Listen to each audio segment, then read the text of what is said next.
નમસ્કાર વિદ્યાર્થી મિત્રો, આજે આપણે આલ્કિન સંયોજનોની બનાવટ વિશે અભ્યાસ કરીશું. તો જુદા જુદા પદાર્થમાંથી આપણે આલ્કિન સંયોજનો છે એ બનાવીએ. તો એમાં સૌપ્રથમ આલ્કાઇન સંયોજનોમાંથી આલ્કિન કઈ રીતે મેળવવો. તો આલ્કાઇન એટલે કે કાર્બન કાર્બન વચ્ચે ત્રિબંધ આવેલું હોય એવું સંયોજન.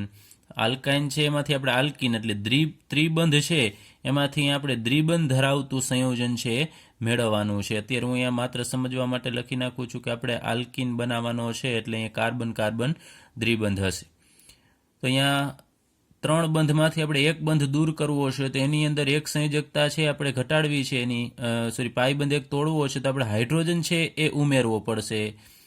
એટલે હાઇડ્રોજનીકરણ આપણે કરવાનું છે. એના માટે ઉદ્દીપકની જરૂર પડશે. તેના માટે પેલેડીકૃત ચારકોલનો ઉપયોગ કરવામાં આવે છે. તો પેલેડીકૃત ચારકોલની અંદર પેલેડિયમ અને ચારકોલનું મિશ્રણ હશે. અને આ પેલેડીકૃત ચારકોલ છે એની અંદર જે અમુક ઝેરી પદાર્થો જેમ કે સલ્ફર સંયોજનો અને ક્વિનોલિન જેવા પદાર્થો હશે એને દૂર કરવામાં આવે છે, જેથી કરીને એ ઉદ્દીપક બનશે એની ઝેરી અસર છે નષ્ટ થાય. તો આ ઉદ્દીપક એટલે કે પેલેડીકૃત ચારકોલ પીડી પ્લસ ચારકોલનું મિશ્રણ છે એને લિન્ડલાર ઉદ્દીપક કહેવામાં આવે છે. હવે લિન્ડલાર ઉદ્દીપકની મદદથી જ્યારે આનું રિડક્શન કરવામાં આવે છે, હાઇડ્રોજનનું ઉમેરણ એટલે રિડક્શન, તો રિડક્શન કરવામાં આવે ત્યારે જે અહીંયા આલ્કિન મળશે એ આપણને સિસ આલ્કિન મળશે.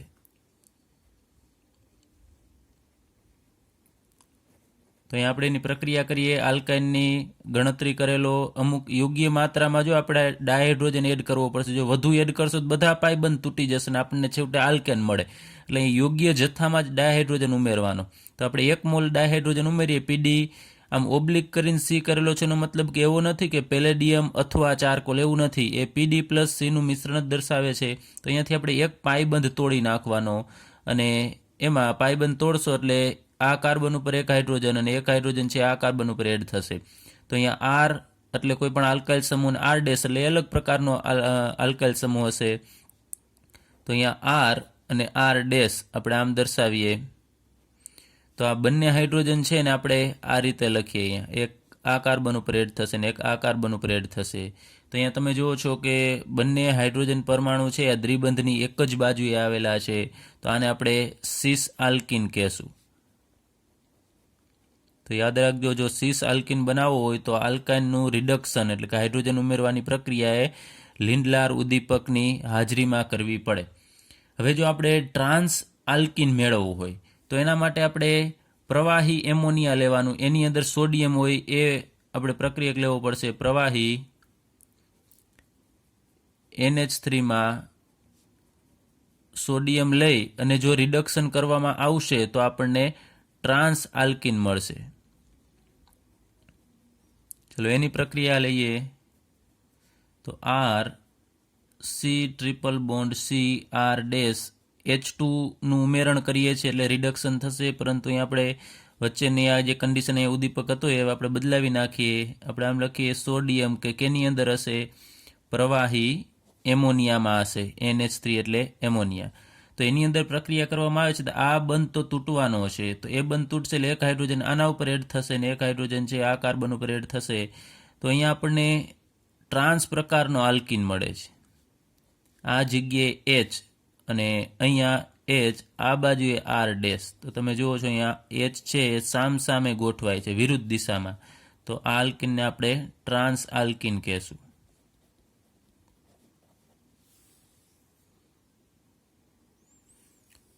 ચલો તો આપણે ઉદાહરણ લઈએ. 2 કાર્બન ધરાવતો આલ્કાઇન ઇથાઇન, એનું આપણે રિડક્શન કરવાનું છે, હાઇડ્રોજન ઉમેરવાનો છે. તો પીડી પ્લસ સીની હાજરીમાં તો અહીંયા એક પાઇબંધ તૂટશે ને 1 મોલ જ લીધેલો છે. ફરીથી કહું છું, જો 2 મોલ લેશો વધારે જો હાઇડ્રોજન લેવામાં આવે પછી આપણને આલ્કેન મળી જશે. એટલે આપણે આનો જથ્થો છે માપમાં રાખવો પડશે. તો એક હાઇડ્રોજન આ કાર્બન ઉપર એડ કરવાનો, એક હાઇડ્રોજન આ કાર્બન ઉપર, એટલે CHની જગ્યાએ CH2 થશે. ત્રિબંધની જગ્યાએ હવે દ્વિબંધ આવશે અને અહીંયા CHની જગ્યાએ CH2 એટલે ઇથાઇનમાંથી આપણને મળશે ઇથિન. એટલે જ રીતે પ્રોપાઇન છે એનું રિડક્શન કરવું છે પેલેડીકૃત ચારકોલની હાજરીમાં. તો અહીંયા પણ સેમ જ રીતે એક પાઇબંધ તોડવાનો અને બંને કાર્બન ઉપર એક એક હાઇડ્રોજન ઉમેરવાના. એટલે CH3C અહીંયા H ટ્રિપલ બોન્ડની જગ્યાએ ડબલ બોન્ડ અને અહીંયા CHમાંથી CH2.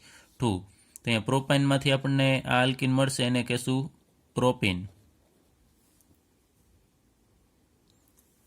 તો હવે આનો સમઘટક મળશે કે નહીં, ભૌમિતિક સમઘટકતા છે આ દર્શાવશે કે નહીં, તો આપણને પૂછવામાં આવે તો ખ્યાલ આવવો જોઈએ કે આ સમઘટકતા દર્શાવશે નહીં, કારણ કે અહીંયા દ્વિબંધ ધરાવતો જે કાર્બન છે એમાં અહીંયા બંને સમાન પરમાણુ આવેલા છે. આ બાજુ એ અલગ અલગ છે પરંતુ આ બાજુ એ સમાન પરમાણુ છે, તો પ્રોપીન છે ભૌમિતિક સમઘટકતા એટલે કે સિસ ટ્રાન્સ સમઘટકતા આપશે નહીં.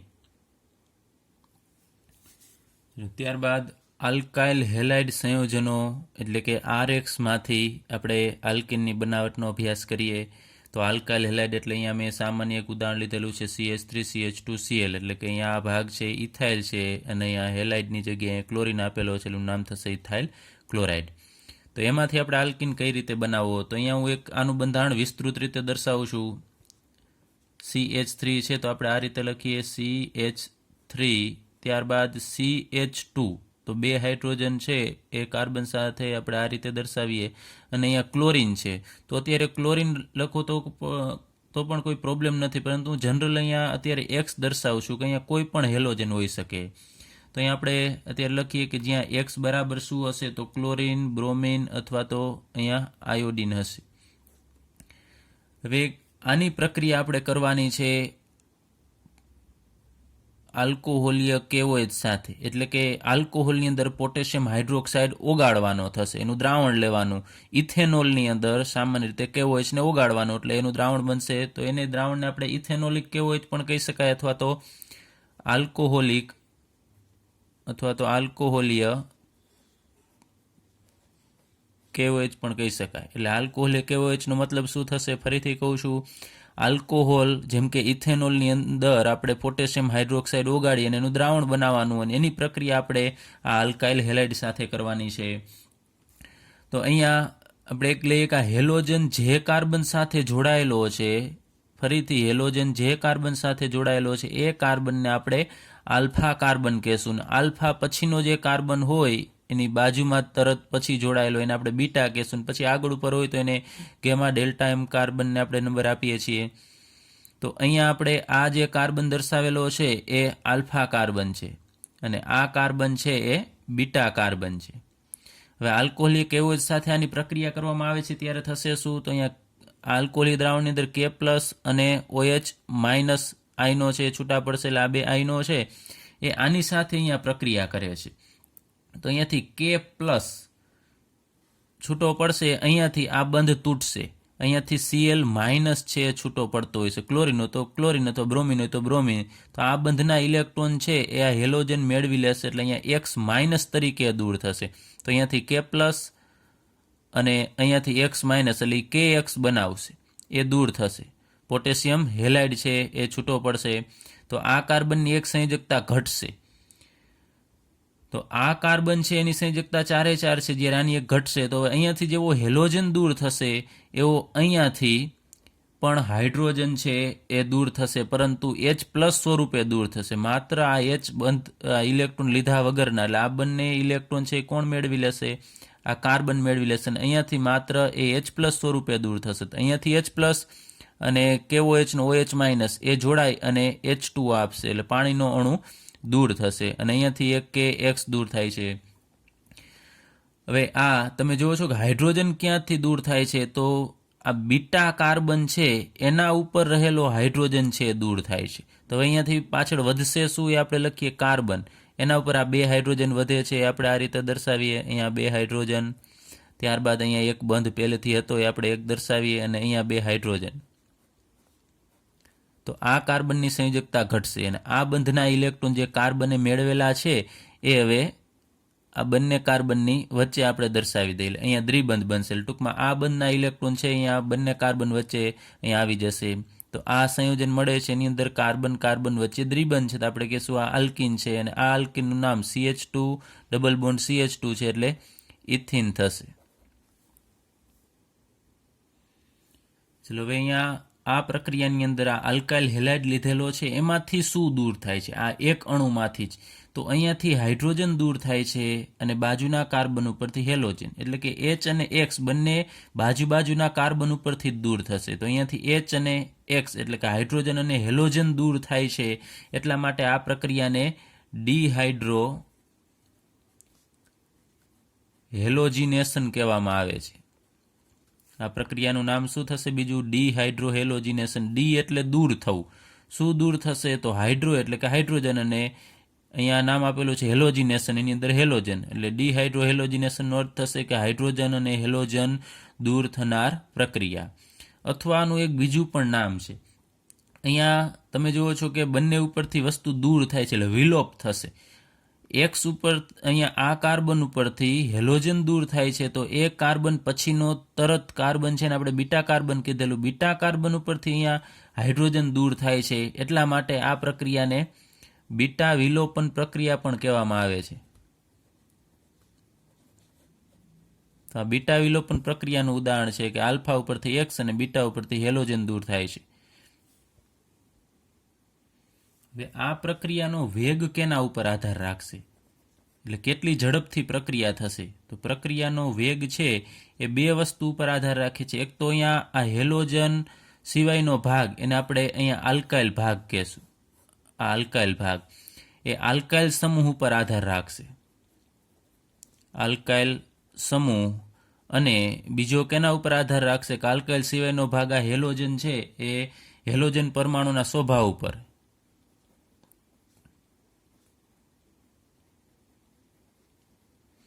તો આપણે પ્રક્રિયાનો વેગ લખીએ કે જો આલ્કાઇલ સમૂહ જુદા જુદા પ્રકારના હશે, તૃતીયક, દ્વિતીયક, પ્રાથમિક, એમાં જો તૃતીયક આલ્કાઇલ આવેલો હોય, આપણે આલ્કાઇલ સમૂહ લખીએ છીએ,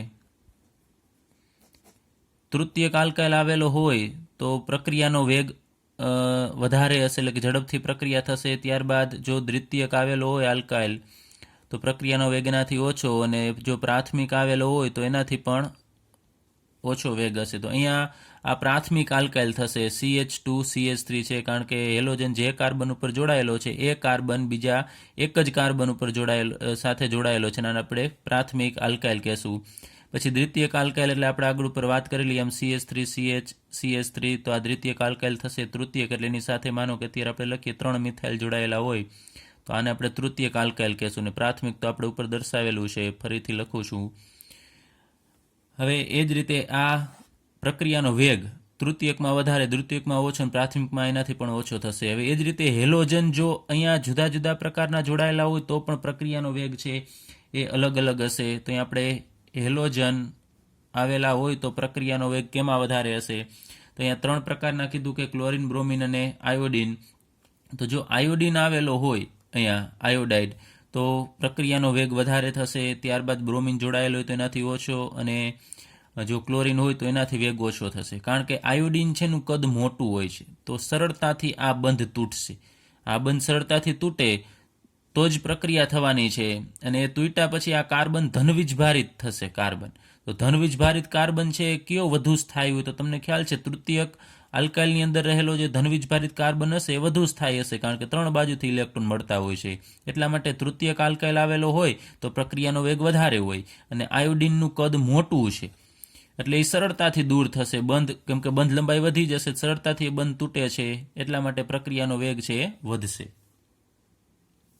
તો આ ક્રમ વિશે આપણે ફરીથી માહિતી મેળવીએ તો મેં વાત કરી એમાંથી X માઇનસ છૂટો પડશે તો આ કાર્બન ઉપર ધનવીજભાર આવે.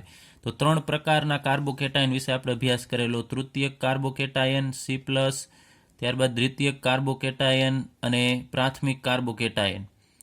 તો એમાંથી વધુ સ્થાયી કોણ હશે? તૃતીયક કાર્બોકેટાયન. તો તૃતીયક કાર્બોકેટાયન આ તૃતીયક આલ્કાઇલ સમૂહની અંદર હાજર હશે, એટલા માટે તૃતીયક જો આવેલો હોય આલ્કાઇલ સમૂહ તો પ્રક્રિયાનો વેગ છે વધારે હશે, અને પ્રાથમિકની સ્થાયીતા ઓછી હોય, કારણ કે પ્રાથમિક આલ્કાઇલમાંથી પ્રાથમિક કાર્બોકેટાયન બને છે, એની સ્થાયીતા ઓછી, એટલા માટે પ્રક્રિયાનો વેગ પણ ઓછો. ત્યારબાદ વિસિનલ ડાયહેલાઇડ સંયોજનોમાંથી આલ્કિન સંયોજનની બનાવટ. તો સૌપ્રથમ લઈએ કે વિસિનલ ડાયહેલાઇડ કેને કહેવાય? તો જ્યારે બાજુબાજુના બે કાર્બન પરમાણુ ઉપર જો બે હેલોજન આવેલા હોય, અહીંયા તમે જુઓ છો આ બંને બાજુબાજુના કાર્બન છે, એમાં આ કાર્બન ઉપર અહીંયા હેલોજન આવેલો હોય, માનો કે અહીંયા હું અત્યારે બ્રોમિન કે ક્લોરિન દર્શાવી દઉં, માનો કે બ્રોમિન છે અને એનો આ કાર્બનની બાજુનો કાર્બન આ થશે, એના ઉપર પણ બ્રોમિન આવેલો એટલે કે હેલોજન આવેલો હોય, તો આ પ્રકારના સંયોજનને આપણે વિસિનલ ડાયહેલાઇડ સંયોજન કહેશું. ફરીથી કે જ્યારે બે હેલોજન પરમાણુ સંલગ્ન કાર્બન પરમાણુ એટલે કે બાજુબાજુમાં રહેલા કાર્બન પરમાણુ ઉપર જોડાયેલા હોય, પાછા અલગ અલગ હોવા જોઈએ, એક જ કાર્બન ઉપર બે જોડાયેલા હોય તો પણ ન ચાલે, તો એને પછી જેમિનલ હેલાઇડ કહેવામાં આવે છે. તો વિસિનલ એટલે બે હેલોજન અલગ અલગ કાર્બન ને પાછા એ કાર્બન બાજુબાજુમાં જ હોવા જોઈએ, પછી આ રીતે પણ ચાલે. માનો કે આપણે આમ લખીએ CH3 CH2, આમાં બાજુબાજુના કાર્બન આ થશે, તો અહીંયા પણ બ્રોમિન છે એ જોડાયેલા હોય તો આને પણ આપણે વિસિનલ ડાયહેલાઇડ કહેશું, પરંતુ અહીંયા હોય ને અહીંયા હોય તો એને વિસિનલ કહી શકાય નહીં. તો આ વિસિનલ ડાયહેલાઇડમાંથી આપણે આલ્કીન બનાવીએ તો એની પ્રક્રિયા લઈએ તો અહીંયા આ જ સંયોજન હું ફરીથી લખું છું, CH2, અહીંયા CH2 BR, તો આનું નામ થશે વિસિનલ ડાયહેલાઇડ, અથવા અહીંયા બ્રોમિન છે તો બ્રોમાઇડ લખી શકાય. એની પ્રક્રિયા આપણે ઝીંક સાથે કરવાની છે. ચલો આની ઝીંક સાથે પ્રક્રિયા કરીશું એટલે અહીંયાથી બ્રોમિન અને અહીંયાથી બ્રોમિન, એમ બંને બ્રોમિન અહીંયાથી છૂટા પડશે ને ઝીંક સાથે જોડાઈ જશે, એટલે એમાંથી આપણને મળશે ZnBr2, ઝીંક બ્રોમાઇડ મળશે. એટલે બંને બ્રોમિન અહીંયાથી દૂર થઈ ગયા તો આ બંને કાર્બનની સંયોજકતા હું ટૂંકમાં દર્શાવું છું, બંનેની સંયોજકતા ઘટશે. એટલે અહીંયા CH2, અહીંયા સિંગલ બોન્ડ CH2 આપણે રાખીએ તો સંયોજકતા ઘટે છે, એટલે બંને દૂર થવાથી આની સંયોજકતા પૂર્ણ કરવા અહીંયા વચ્ચે દ્વિબંધ મૂકવો પડે, તો આપણને આ સંયોજન મળે છે ને આપણે કહેશું ઇથિન. નાનું બીજું IUPAC નામ આપવું હોય તો અહીંયા 1,2 એમ આપી શકાય, ઇથેન 1,2 આગળ આપણે લખવું પડશે 1,2 ડાયબ્રોમો અને બે કાર્બન મૂળ હાઇડ્રોકાર્બન થશે ઇથેન, 1,2 ડાયબ્રોમો ઇથેન. ચલો ત્યારબાદ આમાંથી આપણે આલ્કીન બનાવીએ. પ્રોપીન બનાવવો છે તો આપણે આ હેલાઇડ લેવો પડશે, વિસિનલ ડાયહેલાઇડ, CH3 CH, અહીંયા CH2, અહીંયા બ્રોમિન અને આ કાર્બન ઉપર બ્રોમિન. તો આની પ્રક્રિયા પણ આપણે ઝીંક સાથે કરવાની છે, તો અહીંયાથી બ્રોમિન અને અહીંયાથી એટલે બંને બ્રોમિન છે નીકળી અને ઝીંક સાથે જોડાઈ જશે અને એમાંથી આપણને આપશે ZnBr2, ને પાછળ આ બંને કાર્બન વધશે અને એક એક સંયોજકતા ઘટશે તો ત્યાં આપણે દ્વિબંધ મૂકી દેવાનો, એટલે CH3 CH double bond CH2 એટલે કે પ્રોપીન મળશે. અને આનું આપણે IUPAC નામ આપવું હોય તો અહીંયાથી નંબર આપવા પડે 1 2 3, તો 1,2 ડાયબ્રોમો પ્રોપેન નામ થશે. હવે આ પ્રક્રિયા દરમિયાન આ અણુમાંથી શું દૂર થાય છે, તો બંને જગ્યાએથી બ્રોમિન જ દૂર થાય છે, તો દૂર થવું એટલે આપણે ડી કહીએ છીએ, તો અહીંયા હેલોજન દૂર થાય છે, તો આ પ્રક્રિયાને આપણે ડી હેલોજિનેશન કહેશું. તો ડી હેલોજિનેશન એટલે ડી એટલે દૂર થવું ને હેલોજિનેશન એટલે હેલોજન દૂર થવું. ત્યારબાદ આલ્કોહોલ સંયોજનોમાંથી એસિડિક નિર્જળીકરણ દ્વારા આપણે આલ્કીન સંયોજન બનાવીએ તો અહીં આપણે આલ્કોહોલનું ઉદાહરણ લીધેલું છે ઇથેનોલ, CH3CH2OH. એનું આપણે વિસ્તૃત બંધારણ દર્શાવીએ તો અહીંયા CH3, ત્યારબાદ CH2 અને આ કાર્બન સાથે જ OH જોડાયેલો છે, એટલે અહીં આપણે નીચેની તરફ OH દર્શાવીએ એટલે ઇથેનોલ. અને એની પ્રક્રિયા આપણે એસિડિક નિર્જળીકરણ એટલે કે પાણી દૂર કરવું, અથવા એને ઇંગ્લિશમાં ડિહાઇડ્રેશન કહેવામાં આવે છે.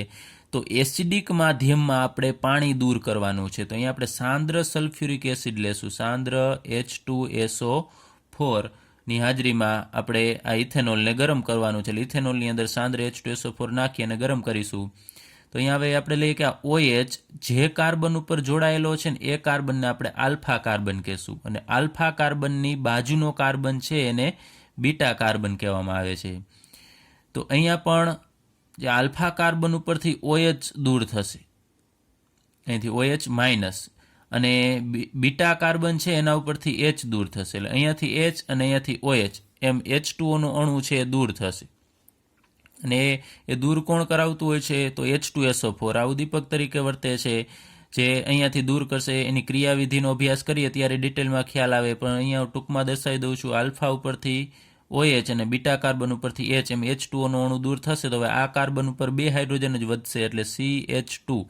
ત્યારબાદ અહીંયા સિંગલ બોન્ડ છે એની જગ્યાએ હવે ડબલ બોન્ડ થશે કારણ કે એક સંયોજકતા ઘટશે અને અહીંયા CH2 એટલે બંને ઉપરથી ટૂંકમાં બંને કાર્બન બાજુના કાર્બન ઉપરથી એક એક વસ્તુ દૂર થાય તો ત્યાં એ બંને કાર્બનની વચ્ચે આપણે એક દ્વિબંધ મૂકવો પડે તો અહીંયા આ સંયોજન મળશે ને આપણે ઇથિન કહેશું. તો અહીંયા નિર્જળીકરણ, ફરીથી કહું છું, એસિડિક નિર્જળીકરણ એટલે એસિડની હાજરીમાં પાણીનો અણુ દૂર થવો એને આપણે એસિડિક નિર્જળીકરણ કહેશું. અને આ પ્રક્રિયા છે એ પણ બીટા વિલોપનનું ઉદાહરણ છે. આપણને પૂછે કે બીટા વિલોપન પ્રક્રિયાનું ઉદાહરણ આપો તો આ પણ બીટા વિલોપન થશે કારણ કે આલ્ફા ઉપરથી OH તો બીટા કાર્બન ઉપરથી હાઇડ્રોજન દૂર થાય છે એટલે આપણે આને બીટા વિલોપન પ્રક્રિયા કહેશું. હવે આપણે આલ્કિન સંયોજનોના રાસાયણિક ગુણધર્મ વિશે અભ્યાસ કરીએ. એટલે કે આલ્કિન સંયોજનો છે એ કેવા પ્રકારની રાસાયણિક પ્રક્રિયાઓ આપે છે એના વિશે આપણે અહીંયા અભ્યાસ કરીશું.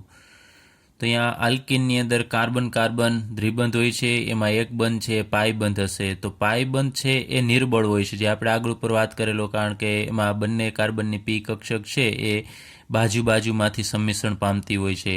તો આલ્કિન સંયોજનો નિર્બળ બંધિત પાઈ ઇલેક્ટ્રોનના મહત્વના સ્ત્રોત છે. એટલે આ ઇલેક્ટ્રોન છે એ સરળતાથી પ્રાપ્ત થશે. તો આ આલ્કિન સંયોજનો છે એ સામાન્ય રીતે યોગશીલ પ્રક્રિયાઓ આપે છે. તો આ યોગશીલ પ્રક્રિયાનો હમણાં આપણે આગળ ઉપર અભ્યાસ કરીએ. એના પહેલાં એક બીજું કે આલ્કિન સંયોજન છે એ અમુક ઇલેક્ટ્રોન અનુરાગી પ્રક્રિયક સાથે, એટલે કે ઇલેક્ટ્રોન અનુરાગી પ્રક્રિયક કેને કહેવાય, જે આપણે આગળ ઉપર અભ્યાસ કરેલો ધનવીજભારિત પ્રક્રિયક છે એની સાથે પ્રક્રિયા કરે. એટલે ધનવીજભારિત આ બધા NO2+, Cl+, Br+, જે બધા પ્રક્રિયકો છે ને આપણે ઇલેક્ટ્રોન અનુરાગી પ્રક્રિયક કહેશું. એની પ્રક્રિયા આલ્કિન સાથે થશે તો આપણે એને ઇલેક્ટ્રોન અનુરાગી યોગશીલ પ્રક્રિયા કહેશું. એટલે ઇલેક્ટ્રોન અનુરાગી પ્રક્રિયાનો અર્થ આવે એટલે સમજવાનું તમારે ઇલેક્ટ્રોન અનુરાગી પ્રક્રિયક સાથેની પ્રક્રિયા. હવે આપણે સૌપ્રથમ લઈએ ડાયહાઇડ્રોજનનું ઉમેરણ. આલ્કિનની અંદર ડાયહાઇડ્રોજનનું ઉમેરણ. તો આ પ્રક્રિયા આપણે આગળ ઉપર અભ્યાસ કરી ગયા છીએ. આલ્કેનની બનાવટમાં આપણે આ સેમ પ્રક્રિયાનો અભ્યાસ કરેલો. તો અહીંયા આપણે શોર્ટમાં લઈ લઈએ આ ઇથિન. એની પ્રક્રિયા ડાયહાઇડ્રોજન વાયુ સાથે કરવાની છે. સૂક્ષ્મ વિભાજિત પીટી, પીડી અથવા એનઆઈ એટલે કે પ્લેટિનમ, પેલેડિયમ અથવા નિકલ ઉદ્દીપકને. જો નિકલ ઉદ્દીપક લેવામાં આવે તો ઊંચું દબાણ ને તાપમાનની જરૂર પડે છે અને પીટી, પીડી છે એ ઓરડાના તાપમાને પ્રક્રિયા આપે છે, એવું આપણે આગળ ઉપર વાત કરેલી. હવે યોગશીલ પ્રક્રિયા થશે એટલે અહીંયા જે પાઇબંધ છે એ નિર્બળ હોય એટલે સરળતાથી એ તૂટી જશે. આ પાઇબંધ તૂટે તો બંને કાર્બન ઉપર એક એક હાઇડ્રોજન છે એડ થશે એટલે CH2 માંથી CH3 ડબલ બોન્ડ તૂટશે, એની જગ્યાએ સિંગલ બોન્ડ અને અહીંયા CH3. તો ઇથિનમાંથી આપણને મળશે ઇથેન. એટલે ત્યારબાદ આપણે બીજી પ્રક્રિયા લઈએ, હેલોજન તત્વનું ઉમેરણ.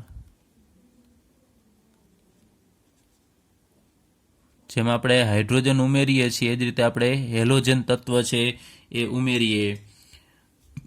એની હું ડાયરેક્ટલી અહીંયા પ્રક્રિયા લઉં છું. અહીંયા આપણે ઇથિન લઈએ શરૂઆતમાં, CH2 ડબલ બોન્ડ CH2. તો ઇથિનની પ્રક્રિયા આપણે બ્રોમિન સાથે કરાવીએ, Br2. તો Br2 ને અત્યારે હું આમ દર્શાવું છું, Br. અને અહીં આપણે દ્રાવક તરીકે લેવો પડશે કાર્બન ટેટ્રાક્લોરાઇડ એટલે કે CCl4, એ દ્રાવક તરીકે લેવામાં આવે છે. Br2 અહીંયા બ્રોમિન છે એનો રંગ હશે લાલ નારંગી રંગ. બ્રોમિન છે એ પ્રવાહી અવસ્થામાં હોય છે અને એનો રંગ લાલ નારંગી જેવો હશે. હવે ઇથિન છે એ અસંતૃપ્ત હાઇડ્રોકાર્બન છે. આપણે વાત કરેલી કે એની અંદર પાઈ બંધ હોય છે, એને પાઈ બંધ છે નિર્બળ હશે. તો બ્રોમિન આની અંદર ઉમેરાઈ જશે યોગશીલ. એટલે માનો કે આપણે કહીએ કે આ પાઈ બંધ તૂટશે તો બ્રોમિન 2 છે અહીંયા એની ક્રિયાવિધિ હોય છે, પણ આપણે શોર્ટમાં સમજીએ છીએ કઈ રીતે ઉમેરણ થશે. બાકી આ પ્રક્રિયા છે એ ઇલેક્ટ્રોન અનુરાગી પ્રક્રિયાનું ઉદાહરણ છે. યોગશીલ પ્રક્રિયા છે પરંતુ કયા પ્રકારની આપણે અહીંયા વાત કરીએ આગળ મુજબ ઇલેક્ટ્રોન અનુરાગી યોગશીલ પ્રક્રિયા કહેવાય. એમાં અહીંયા Br+ છે એ ઇલેક્ટ્રોન અનુરાગી પ્રક્રિયક તરીકે વર્તતો હોય. તો આપણે શોર્ટમાં સમજીએ કે આ બ્રોમિન છે એ આ કાર્બન ઉપર એડ થશે અને આ બ્રોમિન છે આ કાર્બન ઉપર, અને વચ્ચેનો દ્વિબંધ છે તૂટશે અને એમાં સિંગલ બોન્ડ વધશે અને બંને કાર્બન ઉપર એક એક બ્રોમિન છે એ જોડાઈ જશે. તો આનું નામ થશે 1,2 ડાયબ્રોમો ઇથેન, અથવા તો આને આપણે વિસિનલ ડાયહેલાઇડ કહીએ છીએ. એટલે પછી અલગ પ્રકારનું આ જનરલ નામ છે. આઈયુપીએસસી નામ આપવું હોય તો 1,2 ડાયબ્રોમો ઇથેન અને ડાયહેલાઇડ, એટલે અહીંયા બ્રોમિન છે તો બ્રોમાઇડ કહેશું. હવે એક બીજી વસ્તુ કે અહીંયા બ્રોમિનના બે પરમાણુ જ્યારે નજીક હોય, એટલે કે જ્યારે Br2 હોય ત્યારે એ લાલ નારંગી રંગ છે ધરાવતો હોય છે, પરંતુ અહીંયા તમે જુઓ છો કે બંને બ્રોમિન હવે અલગ પડી ગયા છે અને જુદા જુદા કાર્બન સાથે જોડાઈ ગયા છે, તો એ રંગવિહીન થશે. તો ઇથિનની અંદર જ્યારે બ્રોમિનને ઉમેરવામાં આવે તો બ્રોમિનના બંને પરમાણુ અલગ પડી અને આની સાથે જોડાશે એટલે દ્રાવણ છે રંગવિહીન થઈ જશે. તો લાલ નારંગી રંગ જો દૂર થાય તો એનો મતલબ કે અહીંયા દ્વિબંધ હોવો જોઈએ, કારણ કે Br2નું ઉમેરણ તો જ થશે કે અહીંયા જો પાયબંધ આવેલો હોય તો આ કસોટી છે અસંતૃપ્તતાની કસોટી છે. પાયબંધ, દ્વિબંધ કે ત્રિબંધ હાજર છે કે નહીં એ જાણવા માટેની અંદર બ્રોમિન એડ કરશો, અને જો બ્રોમિનનો લાલ નારંગી રંગ દૂર થાય તો સમજવાનું, એટલે કે આ દ્રાવણ રંગવિહીન થઈ જશે, આપણને નિપજ રંગવિહીન મળશે. બ્રોમિનનો રંગ દૂર થઈ જાય સમજવાનું કે દ્વિબંધ કે ત્રિબંધ હાજર છે. ચાલો ત્યારબાદ આપણે બીજું ઉદાહરણ લઈએ. પ્રોપિનની અહીંયા ડાયક્લોરિન સાથે પ્રક્રિયા કરવાની છે, Cl2 સાથે. તો ઉપર મુજબ જ અહીંયાનો પાયબંધ તૂટશે અને બંને કાર્બન ઉપર, એટલે કે દ્વિબંધથી જોડાયેલા બંને કાર્બન ઉપર એક એક ક્લોરિન છે જોડાઈ જશે, એટલે CH3CH અહીંયા સિંગલ બોન્ડ CH2 અને બંને કાર્બન ઉપર એક એક અહીંયા ક્લોરિન છે જોડી દેવો.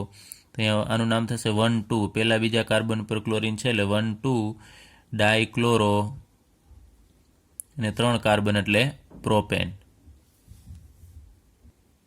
તો આ યોગશીલ પ્રક્રિયામાં તમે જુઓ છો કે આનો આખો અણુ છે આની અંદર ઉમેરાઈ જાય છે. એટલે આખો અણુ જો ઉમેરાતો હોય તો આપણે એવી પ્રક્રિયાને યોગશીલ પ્રક્રિયા કહેશું. ના યોગશીલ પ્રક્રિયા તો જ આપશે કે જો અહીંયા સંયોજનની અંદર કાં દ્વિબંધ હોય કાં ત્રિબંધ, કેમ કે પાયબંધ હોવો જોઈએ તો આ પ્રક્રિયા આપશે. ત્યારબાદ હાઇડ્રોજન હેલાઇડ સંયોજનોનું આલ્કિનની અંદર ઉમેરણ. તો હાઇડ્રોજન હેલાઇડ ટૂંકમાં આપણે દર્શાવવું હોય તો HX વડે દર્શાવી શકાય કે હાઇડ્રોજન સાથે હેલોજન જોડાયેલું હોય ને આપણે હાઇડ્રોજન હેલાઇડ કહેશું. તો અહીંયા હાઇડ્રોજન હેલાઇડની આલ્કિન સાથેની પ્રક્રિયા છે એમાં હાઇડ્રોજન હેલાઇડની પ્રતિક્રિયાત્મકતા જુદી જુદી હોય છે. જેમ કે હાઇડ્રોજન હેલાઇડના ઉદાહરણ HI, HBr, HCl, આમાં હાઇડ્રોજન છે ને એની સાથે હેલોજન જોડાયેલો છે, તેની પ્રતિક્રિયાત્મકતા અલગ અલગ હશે. HI ખૂબ ઝડપથી પ્રક્રિયા આપશે, એનાથી ઓછી ઝડપથી પ્રક્રિયા HBr આપશે, ને HCl છે એનાથી ઓછી ઝડપથી પ્રક્રિયા આપે છે. એનું કારણ છે કે અહીંયા બંધ HI બંધ છે એની બંધ લંબાઈ વધારે હોય એટલે આ બંધ સરળતાથી તૂટશે, જ્યારે HCl છે એની બંધ લંબાઈ ટૂંકી હોય, કારણ કે ક્લોરિનનું કદ નાનું હોય છે એટલે બંધ લંબાઈ ટૂંકી, તો આ બંધ તૂટતા વાર લાગશે. બંધ જેમાં ઝડપથી તૂટે એ પ્રક્રિયા ઝડપથી કરશે. તો અહીંયા હાઇડ્રોજન હેલાઇડ સંયોજનોનું ઉમેરણ છે એ પણ ઇલેક્ટ્રોન અનુરાગી યોગશીલ પ્રક્રિયાનું ઉદાહરણ છે. એટલે આખો અહીંયા HX છે અણુ એ આખો એડ થઈ જશે. આગળ ઉપર આપણે જેમ H2, Br2, Cl2 એડ કરી રીતે અહીંયા પણ HI, HBr કે HCl છે આખો એડ થઈ શકશે. હવે આલ્કિન સંયોજન છે બે પ્રકારના હોય છે, સમમિત આલ્કિન અને અસમમિત આલ્કિન. તો સમમિત આલ્કિન કેને કહેવાય એનું અહીંયા ઉદાહરણ લખું છું. CH2 double bond CH2.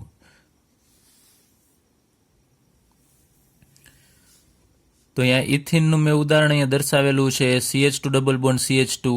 એમાં આપણે દ્વિબંધ છે ત્યાંથી આપણે વચ્ચેથી આમ માત્ર સમજવા માટે ભાગ પાડીએ. તો દ્વિબંધથી ભાગ પાડશો તો ડાબી બાજુએ શું આવેલું છે CH2, જમણી બાજુએ શું આવેલું છે CH2. એટલે કે દ્વિબંધની બંને બાજુએ સમાન સમૂહ આવેલા હોય, સમાન ભાગ આવેલો હોય તો એવા આલ્કિનને આપણે સમમિત આલ્કિન કહેશું. અને અસમમિત કેને કહેવાય એનું ઉદાહરણ લઉં છું અહીંયા CH3 CH double bond CH2. આમાં આપણે દ્વિબંધથી વિભાજન કરવાનું છે, વચ્ચેથી નહીં કે કાર્બનથી. દ્વિબંધ જ્યાં હોય ત્યાંથી વિભાજન કરવાનું છે અને જોવાનું કે આ બાજુએ CH2 છે જ્યારે આ બાજુ CH3CH છે, તો અહીંયા બંને બાજુએ સમાન સમૂહ નથી, તો એને આપણે અસમમિત આલ્કિન કહેશું. એટલે ખાસ આ અગત્યનું છે, સમમિત આલ્કિન કેને કહેવાય ને અસમમિત આલ્કિન કેને કહેવાય. હવે આપણે સમમિત આલ્કિન સંયોજનમાં HBrની યોગશીલ પ્રક્રિયા વિશે અભ્યાસ કરીએ. HBrનો અણુ છે આપણે ઉમેરવો છે. તો અહીંયા ઉદાહરણ તરીકે આપણે સમમિત આલ્કિન લઈએ. ઉપર મુજબ મેં વાત કરી એમ CH2 ડબલ બોન્ડ CH2 એટલે કે ઇથિન, એની આપણે યોગશીલ પ્રક્રિયા કરવી છે HBr સાથે. તો આગળ ઉપર વાત કરી એમ જ અહીંયાનો એક પાઈ બંધ તોડી નાખવાનો છે અને હાઇડ્રોજન અને બ્રોમિન, એમાં હાઇડ્રોજનને આપણે આ કાર્બન ઉપર જોડી દઈએ અને બ્રોમિનને આપણે આની ઉપર જોડી દઈએ તો આપણને CH2 એની જગ્યાએ અહીંયા મળશે હાઇડ્રોજન ઉમેરવાથી CH3, અહીંયા ડબલ બોન્ડની જગ્યાએ સિંગલ બોન્ડ, અહીંયા CH2 અને એની સાથે બ્રોમિન, એટલે આનું નામ થશે બ્રોમો ઇથેન. હવે કદાચ તમે જો આ હાઇડ્રોજનને આ કાર્બનની જગ્યાએ આ કાર્બન ઉપર ઉમેરો તો શું થશે? તો બ્રોમિન છે આને આપણે ઉમેરવું પડશે. તો આમ લખવાનું થશે Br, પછી અહીંયા CH2, પછી અહીંયા સિંગલ બોન્ડ અને અહીંયા આપણે હાઇડ્રોજન એડ કરીએ છીએ તો અહીંયા CH3 થશે. તો આ બંને સંયોજન સમાન જ છે, એવું નથી કે આપણે બ્રોમિન આ બાજુએ દર્શાવેલો છે અલગ થશે. આ સંયોજન છે એનું નામ પણ બ્રોમો ઇથેન જ થશે, માત્ર આપણે દર્શાવેલું અલગ છે, એટલે બંને સમાન થશે. એટલે તમે હાઇડ્રોજન કે બ્રોમિન અહીંયા સમમિત આલ્કિનની અંદર કોઈ પણ કાર્બન ઉપર એડ કરશો તો નિપજ આપણને સરખી જ મળશે, એક જ પ્રકારની નિપજ મળશે. ચાલો એ જ રીતે આપણે એક બીજું ઉદાહરણ લઈએ. CH3 CH double bond CH CH3, તો આનું નામ આપવું હોય તો આપી શકાય બ્યુટ. પછી અહીંયા પહેલા અને બીજા નંબરના કાર્બન ઉપર દ્વિબંધ છે તો બ્યુટ 2 ઇન, એની પ્રક્રિયા આપણે HBr સાથે કરીએ તો અહીંયા પણ પાયબંધ છે તૂટશે. અત્યારે માનો કે આપણે કોઈ પણ, તમે અત્યારે સમજવામાં તો કોઈ પણ પાયબંધ લઈ શકો છો. માનો કે આ પાયબંધ છે એ તૂટશે તો અહીંયા હાઇડ્રોજન તમે આ કાર્બન ઉપર પણ એડ કરી શકો છો ત્રીજા નંબરના, અથવા અહીંયા પણ બીજા નંબરના કાર્બન ઉપર પણ એડ કરી શકો છો. તો નિપજ તો આપણને સરખી જ મળશે.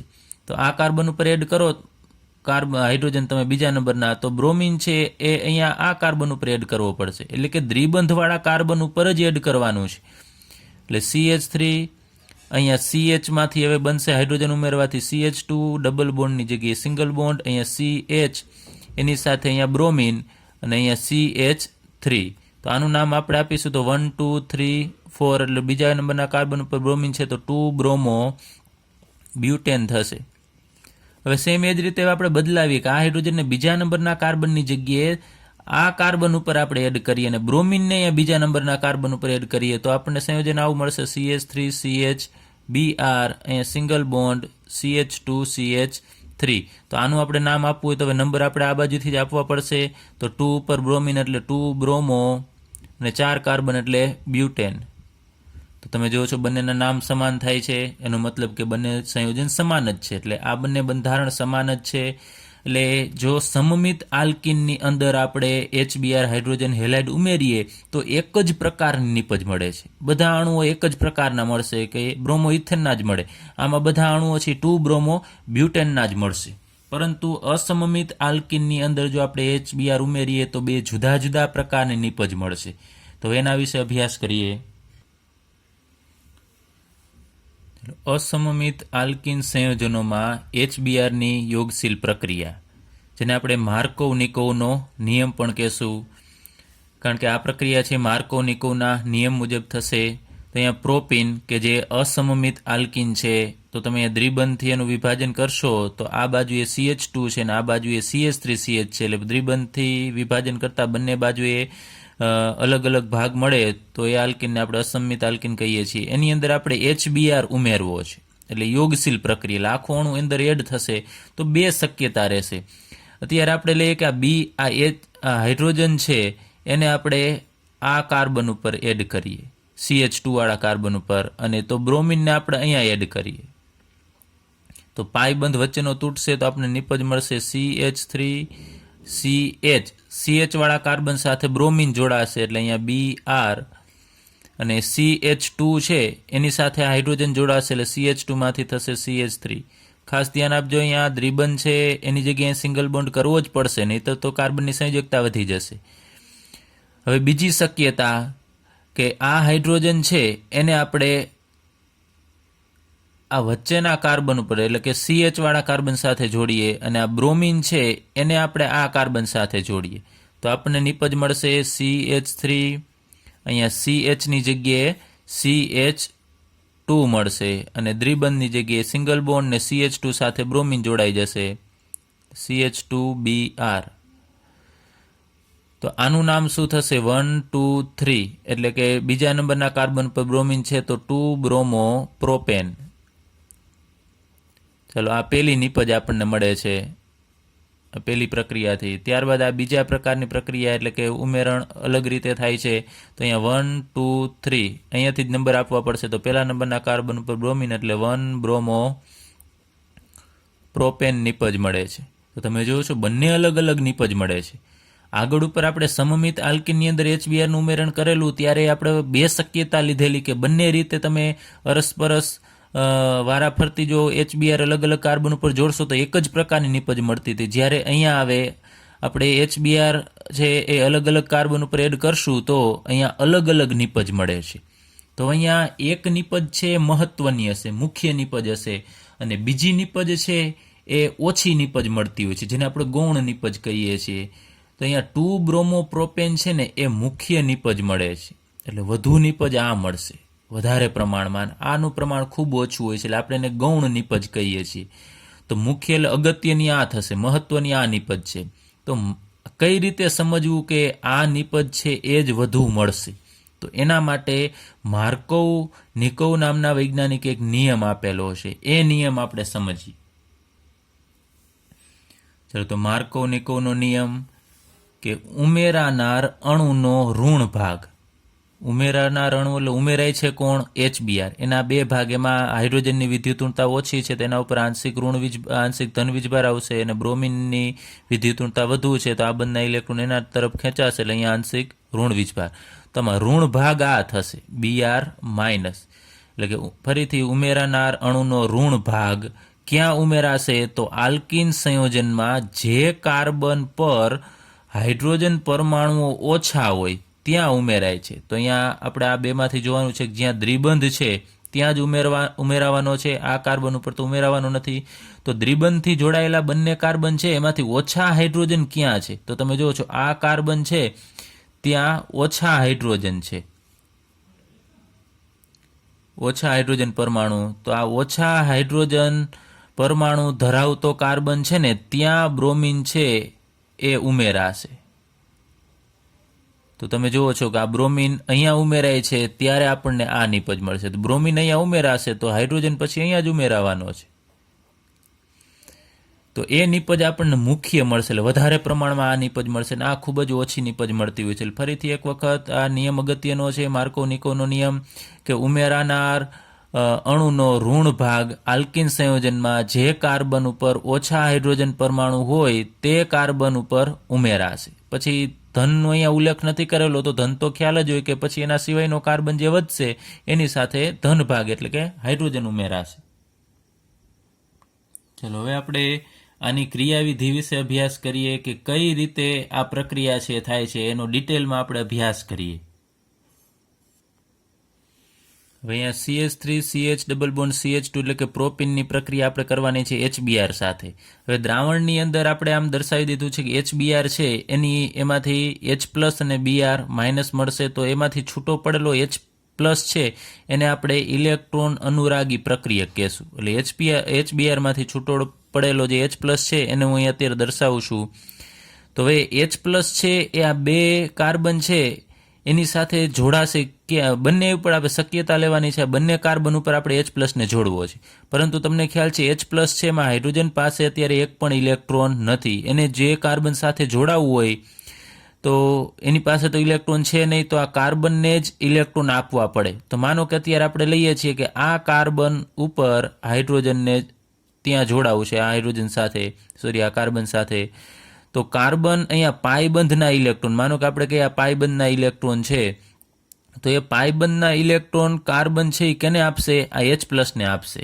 તો અહીંયા CH3, ત્યારબાદ અહીંયા CH. ચાલો હું આમ વિસ્તૃત રીતે દર્શાવું છું. હાઇડ્રોજન અહીંયા H+ તરીકે આવે છે પણ એની પાસે ઇલેક્ટ્રોન નથી. તો આ બંધના બંને ઇલેક્ટ્રોન છે એ હાઇડ્રોજનને આપશે. એટલે અહીંયા આપણે આ બંધ દર્શાવી દીધો છે. ત્યારબાદ અહીંયા ડબલ બોન્ડની જગ્યાએ સિંગલ બોન્ડ આવશે અને અહીંયા CH2. તો હવે આ કાર્બન છે એની સંયોજકતા ઘટે છે અને 3 જ બંધ થશે, અહીંયા 2 અને 1 3, કારણ કે આ બંધમાં જે 2 ઇલેક્ટ્રોન હતા એ 1 ઇલેક્ટ્રોન આ કાર્બનનો હતો અને 1 ઇલેક્ટ્રોન છે આ કાર્બનનો. તો આ કાર્બનનો ઇલેક્ટ્રોન પણ અહીંયા અત્યારે હાઇડ્રોજન પાસે જતો રહેશે. તો આ કાર્બને ઇલેક્ટ્રોન ગુમાવ્યો કહેવાય, એની સંયોજકતા ઘટે છે, તો એના ઉપર ધન વીજભાર આવશે.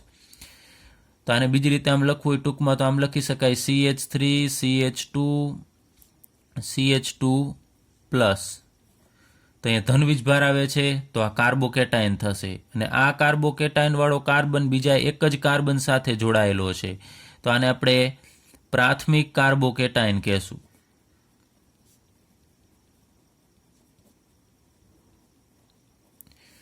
હવે બીજી શક્યતા કે આ H+ છે એ આ કાર્બન સાથે જોડાય તો આપણને કયો કાર્બોકેટાયન છે મળશે, તો અહીંયા CH3, ત્યારબાદ અહીંયા CH.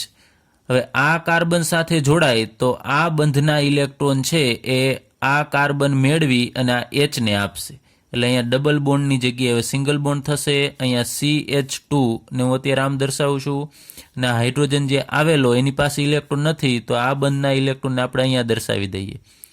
તો આ વચ્ચેના કાર્બનની સંયોજકતા હવે ઘટશે, તો આ વચ્ચેના કાર્બન ઉપર ધન વીજભાર આવે, કારણ કે આ બંધમાં એક ઇલેક્ટ્રોન આ કાર્બન નહોતો, એ હવે હાઇડ્રોજન પાસે જતો રહેશે. તો અહીંયા આપણે ટૂંકમાં દર્શાવવું તો આને આમ દર્શાવી શકાય CH3 CH+ અને અહીંયા CH2 ને આપણે આમ કમ્બાઈન લખી નાખીએ CH3. તો અહીંયા આ પણ કાર્બોકેટાયન છે, પરંતુ કયા પ્રકારનો કાર્બોકેટાયન છે, તો તમે જુઓ છો જે ધનવીજભારિત કાર્બન છે એ બીજા 2 કાર્બન સાથે જોડાયેલો છે, તો આ દ્વિતીયક કાર્બોકેટાયન થશે.